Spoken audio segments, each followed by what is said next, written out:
Hello again, and thank you for joining us for our third and final Q&A session. I am Lee O'Connor, your presenter for today, and we are joined today by Shani Naidu. Welcome. Thank you for being with us. Shani is a registered accounting and tax professional. She's a compliance consultant and a strategic business advisor. She has led a highly acclaimed career spanning 20 years. She has been on the cover of SA Profile and BBQ magazines, and her advice is highly sought after in the business arena.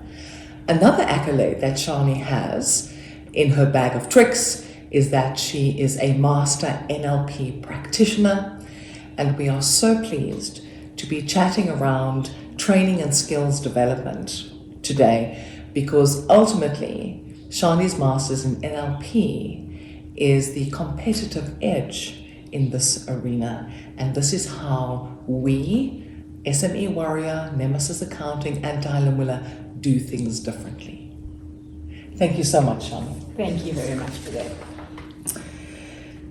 So Shani, taking into account that you are a practitioner of training, business and development in your various companies and particularly SME Warrior, can you expand on the importance of human capital within a business and the development of that human capital? Absolutely. Thank you, Lee. Human capital, can a business survive without it? It's the magic question. Mm-hmm. And the answer is no. Every business needs people, needs labor, needs a workforce. That's your human capital. Unfortunately, through the years, in South African economy and with South African politics, human capital has been a bit of a sore spot for many years. Right down through to your blue-collar workers, right up to people working at the top level, human capital has always been an issue. What makes it worse for this time round in our economy is the fact that we have a pandemic that has hit the economy. We have a higher level of unemployment. Okay, we have companies who are forced to cut down on salaries. People are taking home less pay. Your human capital is impacted and affected by this. Production is impacted and affected by this. So there is no light spin on this. Human capital is the liquid gold of a company, if I can put it that way. And what is of utmost importance for every company, every business owner, for government even to understand, is that in order for an economy to be successful, its human capital must be elevated to its highest point. Because once human capital is at that highest point of deliverable, every company or business will be able to tap into that deliverable, and ultimately it impacts the bottom line. And ultimately that impacts our economy because it's cash flow flowing through the economy by businesses being integrated, being successful, being flowing, being doing business, and you've got a constant engine of human capital that is constantly working and turning. Correct, and also considering the state of our nation and the state of our economy, what ideas do you have for us in terms of improving the learning and development journey? Learning and development journey. Unfortunately, it's a sad story because our educational transition over the years has been a very long one.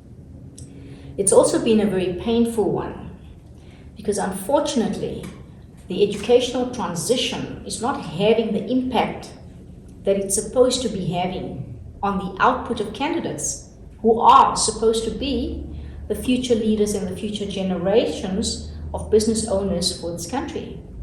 So we have a serious problem. The output is not happening. The level of candidate is not taking place. And that is a learning and development problem. Now, whether government has any ideas of how to address this or not is another issue. But they have their own plans in place, and we hope those plans will work. But as we have come to see over the years, it's not worked to the extent that they had hoped. So the problem still exists. What we do differently when I say we, I mean myself and the companies that I'm involved with, that I own, and Dial-a-Mula as well. We integrate neuroscience. I'm a neuro-linguistic practitioner, and that is using a lot of mindset training and developing. What that encompasses is unlearning, relearning, and implementing. So take South Africa as a country, and you take its backdrop of history, historically disadvantaged people.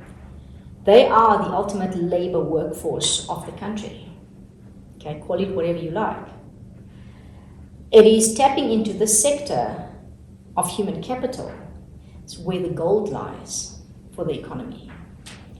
And by applying neuroscience methodology and integrating it into these economies of people, we will be able to infiltrate a mindset change and enable an internal transformation to take place within these people that will allow them to move past the disadvantaged era and see themselves in a different light, which will allow them to attain and see new prospects for themselves, which currently is not there.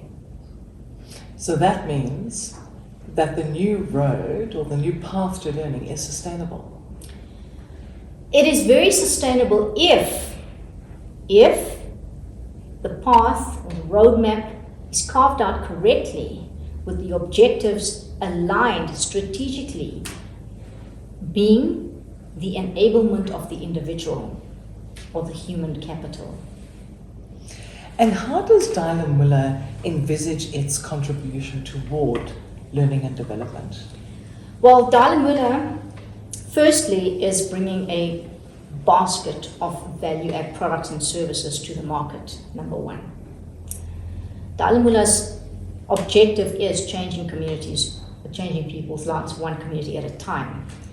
Encompassed in that is building a nation of wealth creation.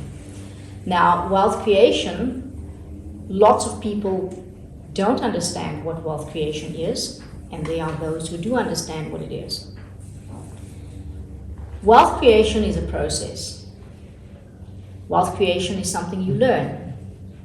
We are not born to know what wealth creation is, and school and universities don't teach us what wealth creation is about. So from a financial perspective, every individual out there is at a disadvantage from a wealth creation perspective because they don't know how. So Dial-a-Mula has developed certain strategies and structures that will be rolled out during the phases of our products and services as we go forward. And we will be introducing a multi-level network marketing structure. Now, for people who have never been in business, especially we're talking community level, the way to infiltrate financial learning and development using a multi-level network structure is the easiest way to introduce money, sustainability, consistency, hard work, work to earn, but also enabling communities and community members to understand how it is possible to become a provider to yourself. Never mind a provider to your household.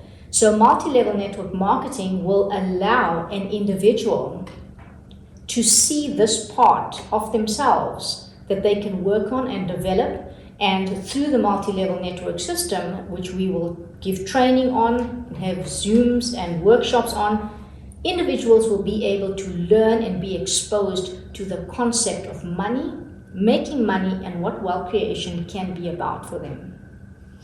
That's fantastic, Shani. It sounds like we really have a sustainable roadmap going forward, especially using the NLP way of learning, ultimately culminating in sustainability. Thank you so much for joining us. It's an absolute pleasure. We really Thank you for appreciate having your me. time. And viewers, that's a wrap.